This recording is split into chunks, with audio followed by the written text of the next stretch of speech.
Thank you, Vicki. Thank you, Nancy.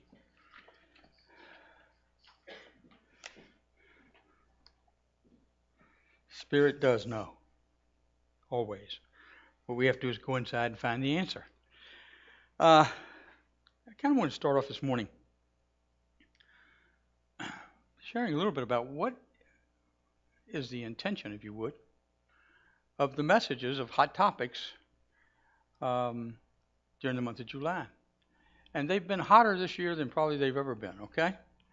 Um, and they've affected people in a lot of ways. I've watched it in the group discussions. I've had phone calls, a few. I've had emails, a few. Going both ways. Give us more, give us less, whatever. My intention when we go into hot topics is not so much to convince you of what should happen or even how it should happen. Because if I had the answers to that, I probably would be somewhere else other than here this morning, okay? But instead, it's to get you to think about your reaction to whatever I might be talking about or saying. Think about your emotions and how they're working through you as I talk about it. And to always hold the light that there is a tipping point. There is a time when things will change. They've been changing for thousands of years, and it's not going to stop tomorrow. And the change most of the time as we evolve is for the good. I think all the time, actually. And it may not look like it at times. It may be scary at times for some. But the idea is that you get to think about these and look within yourself to see how they affect you, and that may tell you then what you need to do. Because all the answers do come from within. All the results, by the way, come from within. So whatever we're thinking about within ourselves is what's going to happen out and outpour into our world in particular and the world overall, because our consciousness has an effect on it. So I wanted to mention that because I think that it's important for you to understand that I'm not trying to take a position on any one area. I mean, there's some things I naturally would take a position on, but I'm not trying to convince you to take a position. I'm not trying to say this is the right way to think about it. I just want you to think about whatever we're talking about. And that's why the first Sunday, of course, everything that was on everybody's heart was what had just happened with the Dallas policeman and the two men who were shot. Now, this morning I'm going to talk about the right to bear arms. And the Second Amendment to the United States says that a well-regulated militia, being necessary to the security of a free state, the right of the people to keep and bear arms shall not be infringed. That's what it says. A couple of key words in there. Militia is in there. That does not mean that people don't have a right to bear arms. Matter of fact, I think if we outlaw all arms tomorrow, that we would not be able to confiscate them or change the fact that people own guns, because of the fact that 9 out of 10 Americans own a gun statistically. Statistically, not everybody does. So that's not the idea here. The idea really is just to kind of look at the pros and cons. And I found it interesting as I started to look into it and research it, is that for every pro there were wonderful statistics to back it up. And with every con to the opposite side of it, there were wonderful statistics to back it up. It's how you read the statistics, how you see the statistics that make the difference. And so I'm not using a lot of statistics this morning because of that. And because, I'm not sure if you use statistics a certain way they do any good, especially in this particular case. Just a few. So what I want to do is kind of go through and look at the pros and cons of the right to bear arms. A person who wants to have more gun control would say the Second Amendment is not an unlimited right to bear arms. As a matter of fact, what they would say many times is that when this was passed, It took about 30 seconds to a minute to reload a musket. You just didn't pull a trigger and just fire away at people. And that's not what the forefathers meant. We were in Monticello this past week, and one of the things that was brought to my attention, and I did remember it from my study on Jeffersonian history, is that Thomas Jefferson said that the Constitution should be reviewed every 50 years. There ought to be a new constitutional convention every 50 years to look at it, because times will change, situations will change, and maybe the Constitution should change. And it has changed from time to time, as we know, for the good. So if you look at this from the standpoint of taking the standpoint of being a militia, I don't personally believe that I could own all the guns I want to, but I can't overcome the police or the military. If there was a military coup in this country, I might be able to fight if I wanted to, but I couldn't overcome it because I own a gun. And so I think that there is this right to bear arms, but at the same time, I'm not so sure that it cannot be regulated. As a matter of fact, from the early 1600s all the way until 2004 or 8, I've forgotten which, we've had very strong gun control laws in a lot of ways.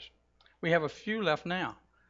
The biggest change was that in 94, under the Brady Law, when they decided to, and voted, I think it was 94, voted to put a ban on assault weapons, that in 2004 or 2008, that law came to an end and Congress did not reapprove it. So there's still, now today, there's less control of mass weapons. So one side says the Second Amendment should be limited in some ways, and the Supreme Court has said that, both those who are conservative and those who are more liberal, those for gun control and those against gun control, have both said that there is a right to limit it. However, there's not a right to take it away totally. Nobody agrees with that, certainly in our Supreme Court. So number one is that the Second Amendment does give us a right to bear arms. If it's used for militia, that's a question that one can ask, and it brings a question mark to the whole issue in some ways. Number two, one side says that more gun control laws would reduce gun deaths, that firearms were the 12th leading cause of all deaths in the United States. And the other side says it really doesn't make any difference, because if you really look at statistics, more people die of heart attacks, more people die of cancer, more people die of a lot of different things than gunshots. And so therefore, they're really saying that gun laws should not be deterred because of the fact that people do die from it, okay? That's taking away that right to not own a gun. And also, they make a statement, one person made a statement, which was the head of the NRA, that gun control laws do not deter crime. Gun ownership deters crime. As the saying goes, if guns are outlawed, only the outlaws will have guns. Those people who own guns and carry them for self-defense, in all of the gun crimes in the United States, I will use a statistic, only 0.8% are effectively used. As a matter of fact, what they say is a higher percentage of the guns are taken away from people who don't know how to use them, and they are used to hurt the person. Now, I don't know. My father was a Marine. He'd been trained to use a gun. And one time, two things had happened, interesting enough. When he was about 80 years old, he said he always kept his gun unloaded. He got out of the car one day and put it up in the air and shot it to show me. And a bullet came out of it. I don't know where it landed, but I know one thing. It scared me enough that I insisted that I have his gun, that he didn't need it any longer. Okay, he couldn't protect himself if he wanted to. One time when I was younger, I talked about, back in the 60s, there was a movement in Newport News, Virginia. I can only speak to that. That's where I was living, on having more arms and having women trained to shoot arms. And I was for that. I was one of the key leaders in that movement with the police department. I don't like, today I wouldn't do that, to be honest, because it wasn't effective. It did cause a good bit of discussion in the community as we looked at that. But the police department did that, and women went and were trained to shoot a gun if they wanted to carry one, because you can carry a gun in all 50 states in the United States today, a concealed weapon and or a sidearm if you want to. And so anyway, we went through that program, so you can see my ideas have changed somewhat over time. But what my dad said to me when I talked about carrying a weapon, he said, "You don't need to carry a weapon." And I said, "Why not?" He said, "You would not shoot somebody. I know you so well. It's not in your heart to shoot somebody. You haven't been trained to shoot somebody. So I highly recommend you not carry one because you'll get hurt with it, or you'll hurt yourself with it." And so I agreed with him and believed him and never carried a weapon. And I've never had an occasion to need one, to be honest, so far in my life, and I hope I never do. But anyway, this idea that guns and the ability to carry a gun diminishes crime is not necessarily true. All those statistics on both sides, that's my take on it anyway. Number 3, those who are for gun control say high-capacity magazines should be banned because they too often turn murder into mass murders. Most all of the situations we're seeing right now, Orlando and places like that, are high-capacity guns. Guns that, if you used it on a deer, would shred the deer to pieces. So you wouldn't even be able to eat anything from the deer, as an example. Okay, it was given because they're that powerful. My dad had an Army carbine, an M16 that he got after the war, or an M1, I'm sorry, he got after the war, and he kept for a long time. And he gave it to me one time, and I went on a farm and I fired it, and I shot it into a 2x4. And when I finished, the 2x4 was sawdust with just one magazine. Okay, you can't use that to hunt. You can't use that to anything but harm others, as far as I can tell. That's what it was built for.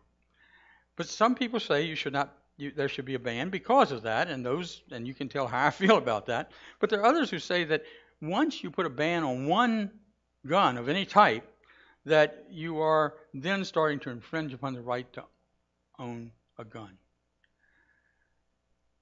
And that assault weapons also infringe upon that right. Those are the two sides of it. From what you can tell, I obviously don't agree that they should not have control over over guns that are assault weapons, that there should be control. And I would certainly hope that Congress would change that in time. But each of us can have a different perspective on that. What they say is that the assault weapons provide or hinder the right to own a gun for hunting and sport. And you can't use them for that. So I would suggest that that's not a very good argument against that.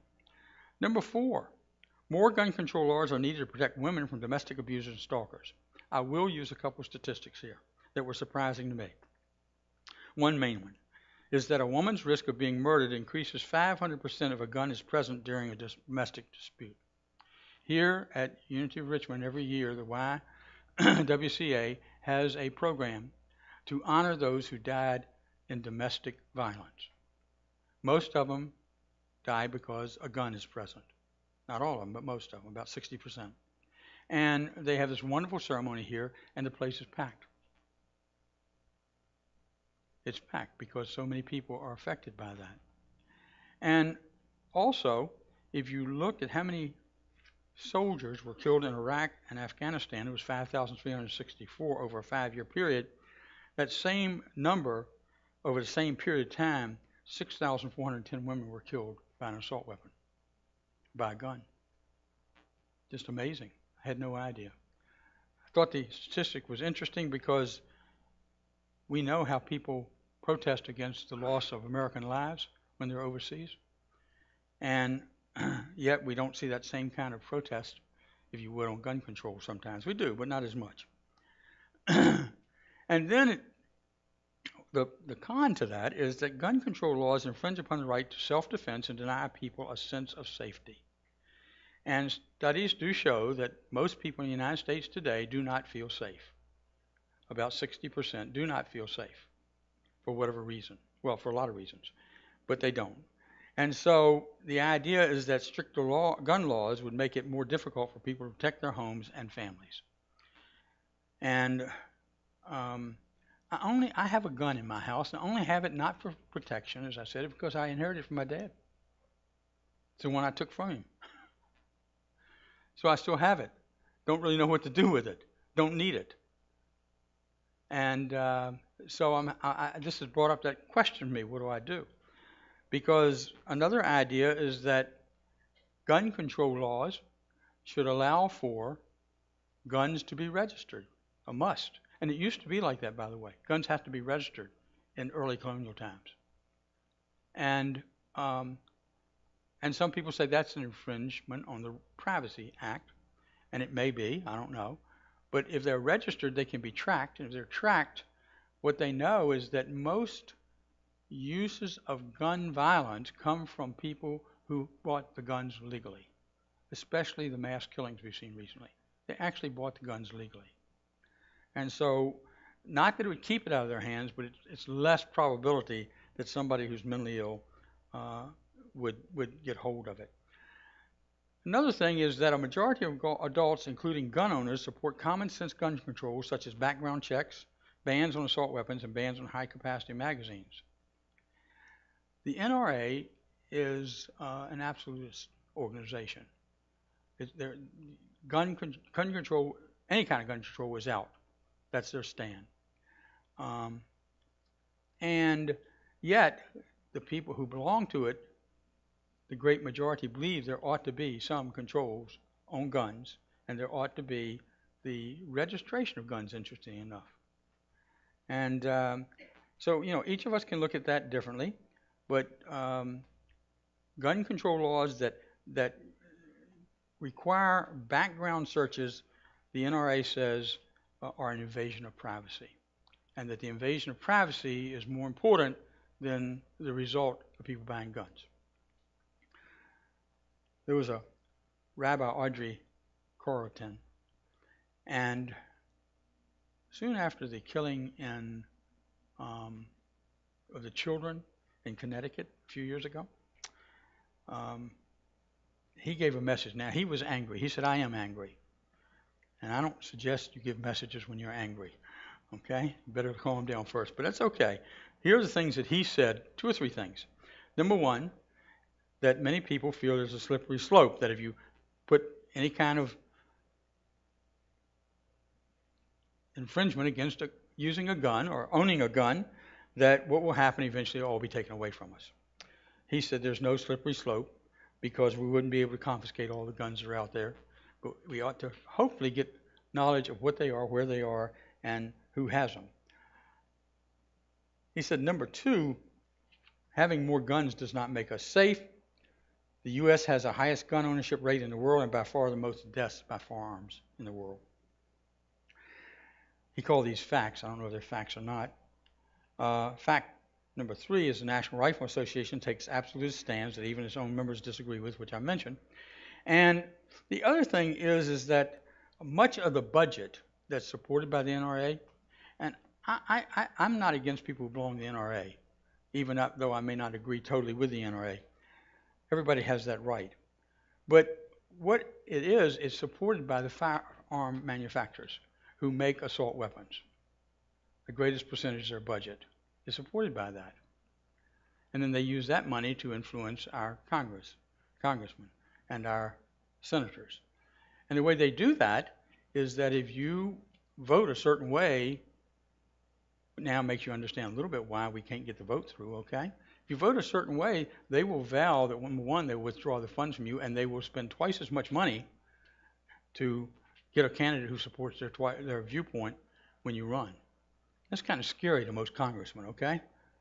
I mean, most of them aren't there just for a couple of years. They want to be there for a lifetime. So that has it's a policy that I don't agree with, but it's what happens, okay? Another thing is that how do we really look at this? And I think that we have to always believe in all these issues that not only do we learn the good that comes from these issues, and we can in every case, But we also, I believe, have some responsibility to be the change that needs to take place so these things don't happen. So we feel safer, so that our communities feel safer, so that people feel safer, so that people aren't as angry, people aren't as frustrated, people are not living in fear. He said, just remember these things. This was an article again by a minister. We know that God does not always give us what we want. We don't teach that in unity. We say God will give you exactly what you want.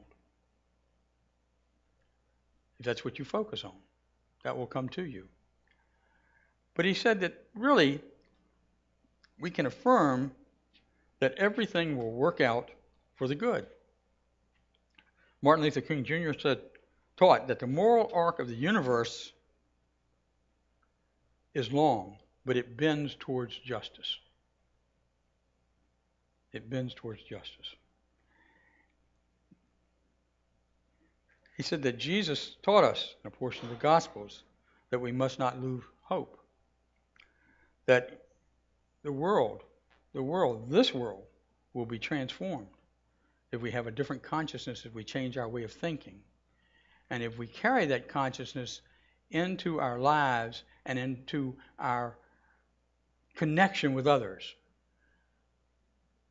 A consciousness that says, I love myself and I love others unconditionally. A consciousness says, I believe that the I am within me, the Christ within me is alive, and that is who I truly am. And when I can see that within myself, I can see it within others. Which means we start to change our consciousness and change the consciousness of the world. And we do have the challenges of social, economic, environmental injustice.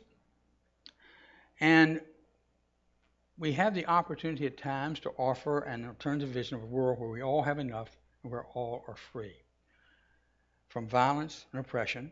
And someday the vision will become a reality. It's what he said. I believe that too, by the way. I believe what we're seeing right now is the chaos is going to move to a tipping point whereby people are going to say enough is enough. You know, one of the things about us as people, as a society, even in the world, is that we don't change anything until we are forced to, in most cases. Most of the time, we get so uncomfortable, we said, this has got to change. That's what happened in 1988 and 89 with the communist regime. People finally said, enough's enough. And so there was just about a bloodless revolution that took place in that time, and one country after another fell. It was because of the consciousness of the people that it happened, because it got to a tipping point where enough is enough. And I think that that's going to happen in the United States and in the world. Enough is enough. And we're going to want that change that we desire. We're going to want people to love and hold each other in honor. And we're going to want it enough that solutions will come up that will solve these issues. Now, I don't know if it's going to happen in my lifetime. I hope so. But it's going to happen at some point. I believe that with all my heart. Because we are evolving. We are not dissolving. We are evolving. We are not falling apart. And through evolution of consciousness, we can change the way things are happening. One of the things I'd ask you to do is look at some of Unity's principles, some of their teachings. The teaching of non-attachment. That I'm not attached to a given outcome. I'm attached more to a raising consciousness, a growth in consciousness. That I can be the change that I want to see, as Gandhi said. Another thing that we teach in Unity is to grow and go through your anger. One of the things I saw very vividly and expected to see in the discussion group the first Sunday and a little bit the second Sunday, that we've had 2 discussion groups and we'll have one again today at 12:30, is that individuals are angry. But what we have to do is admit that, and we have to take and get that out. And that makes people who aren't angry kind of uncomfortable sometimes. It makes me uncomfortable sometimes. But what I've learned is people need to go through the anger, express the anger, and that's where the healing starts to take place. So I would ask all of us to be tolerant of that, but also I would say to each person, if you are angry, know that you've got to go through the anger or nothing is going to happen. There will not be change. There'll just be anger, and that's not healthy. So I'm not suggesting you can't get angry. I'm not suggesting we aren't angry at times. I'm suggesting that turn that anger into love. Look inside yourself and ask yourself how you react to social issues that affect our country and our world.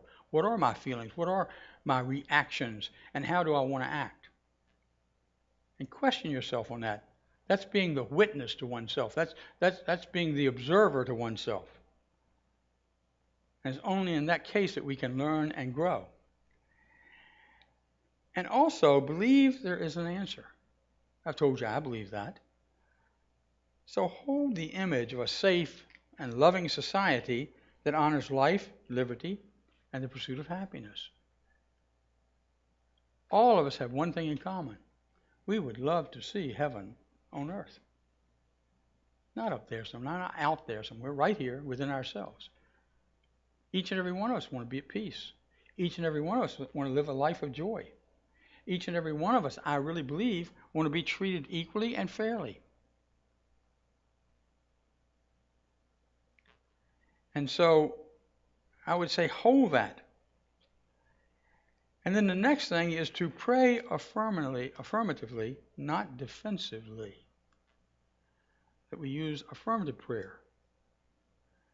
Defensive prayer is more like, God, you fix it.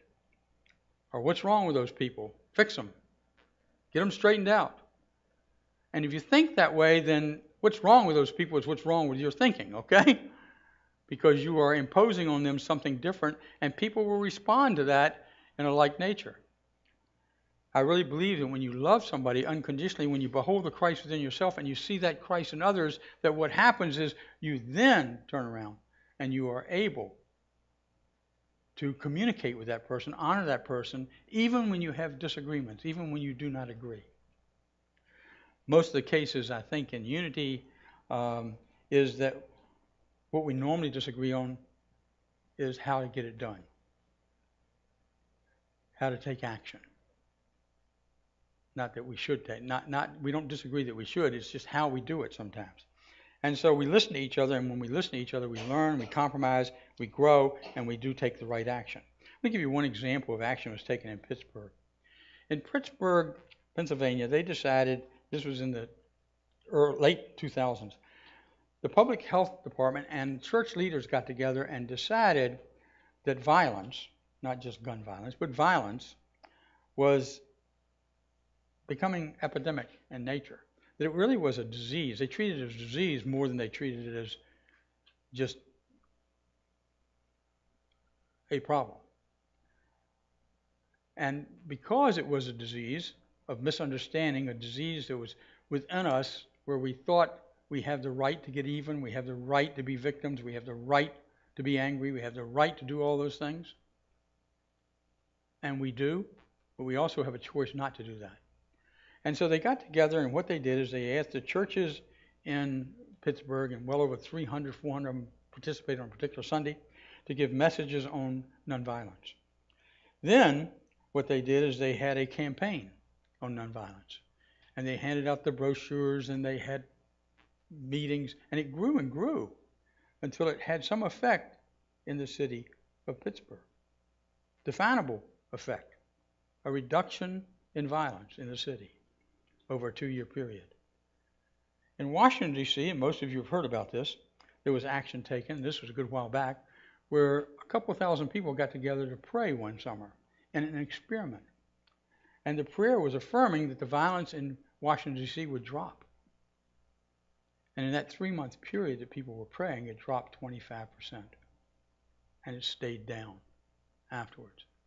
So if you don't think prayer makes a difference, if you don't think your thoughts make a difference, just look at a couple of those things, because they do make a difference. And maybe we could work with our Department of Health. Maybe we could do something in nature, if people have enough interest, to make that kind of change right here in Richmond.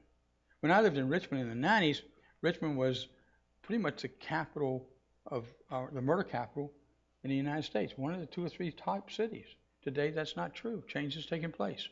Thank goodness. And we, you and I, can affect that change.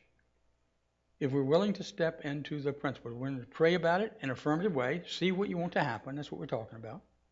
If you're willing to say, my thoughts make a difference, so that you control your thoughts, you work through your feelings, and say that I behold the Christ in myself. That's what Jesus taught us all. And as I hold that Christ within myself, it's the only way I'm able to see the Christ in others. It's the only way. And so we step into that. So I suggest that you see the change and be the change. Never ever give up hope. And remember, there's always, always in history a tipping point where things change for the better. And they'll continue to. And they can happen here for you and me as we hold in consciousness nonviolence, love, and peace. Thank you.